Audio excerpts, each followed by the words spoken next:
William Golding. William Golding Britain के प्रसिद्ध उपन्यासकार, कवि और नाटककार थे।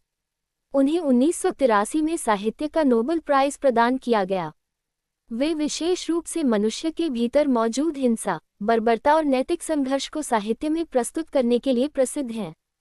विलियम गोल्डिंग का जन्म 19 सितंबर 1911 को न्यूकी, कॉर्नवॉल, इंग्लैंड में हुआ था।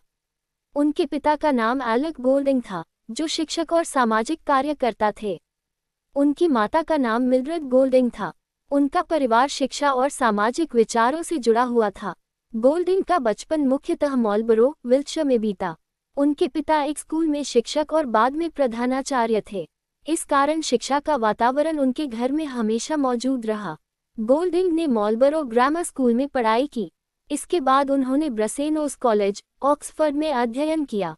शुरुआत में उन्होंने प्राकृतिक विज्ञान पढ़ा, लेकिन बाद में अंग्रेजी साहित्य और दर्शन की ओर मुड़ गए।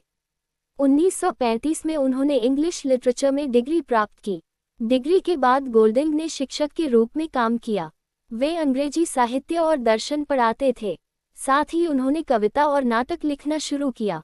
उनका पहला कविता संग्रह पोएम्स 1934 में प्रकाशित हुआ था, लेकिन उन्हें साहित्यिक प्रसिद्धि बहुत बाद में मिली।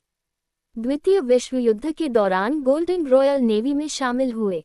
उन्होंने युद्ध में सक्रिय रूप से भाग लिया और कई सैन्य अभियानों में शामिल रहे। उन्होंने डी-डे इन्वेजन के दौरान भी सेवा की।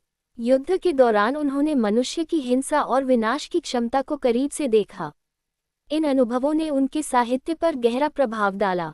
उनकी सबसे प्रसिद्ध रचना लॉर्ड ऑफ द फ्लाइज 1954 है।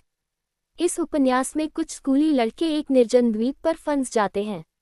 शुरुआत में वे अपना समाज और नियम बनाने की कोशिश करते हैं, लेकिन धीरे धीरे उनके भीतर की हिंसा, भय और सत्ता की इच्छा सामने आने लगती है।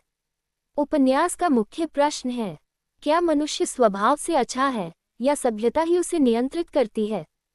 गोल्डिंग के अनुसार सभ्यता का बाहरी आवरण हटने पर मनुष्य के भीतर मौजूद हिंसक प्रवृत्तियां सामने आ सकती हैं। उनकी महत्वपूर्ण रचनाओं में the inheritors, Pincher Martin, free fall, the spire, the pyramid, rites of passage शामिल हैं। राइट्स ऑफ पैसेज उनके to the ends of the earth त्रय का पहला भाग था और इसे 1980 में बुकर प्राइज मिला। गोल्डिंग की रचनाओं में मानव स्वभाव, बुराई, नैतिकता, भय, सत्ता और सभ्यता प्रमुख विषय हैं। वे मानते थे कि मनुष्य के भीतर अच्छाई के साथ साथ विनाशकारी प्रवृत्तियां भी मौजूद रहती हैं। उनकी कहानियां अक्सर ऐसे हालात पैदा करती हैं जहां पात्रों को अपनी नैतिक सीमाओं का सामना करना पड़ता है। 1983 में विलियम गोल्डिंग को साहित्य का नोबेल प्राइज मिला। नोबेल समिति ने उनकी रचनाओं में मानव स्थिति को समझने की गहरी अंतर्दृष्टि और मिथकीय कथा के माध्यम से आधुनिक समाज के प्रश्न उठाने की क्षमता को सम्मानित किया। गोल्डिंग ने एन ब्रूकफील्ड से विवाह किया था। उनके 2 बच्चे थे। वे अपने जीवन के बड़े हिस्से में इंग्लैंड में रहे और लेखन के साथ साथ अध्यापन भी करते रहे। 19 जून 1993 को पेरनावथल, कॉर्नवॉल, इंग्लैंड में विलियम गोल्डिंग का निधन हुआ। विलियम गोल्डिंग की सबसे बड़ी साहित्यिक उपलब्धि ये थी कि उन्होंने मनुष्य के भीतर छिपी हिंसा और बर्बरता को सभ्यता के संदर्भ में जांचा।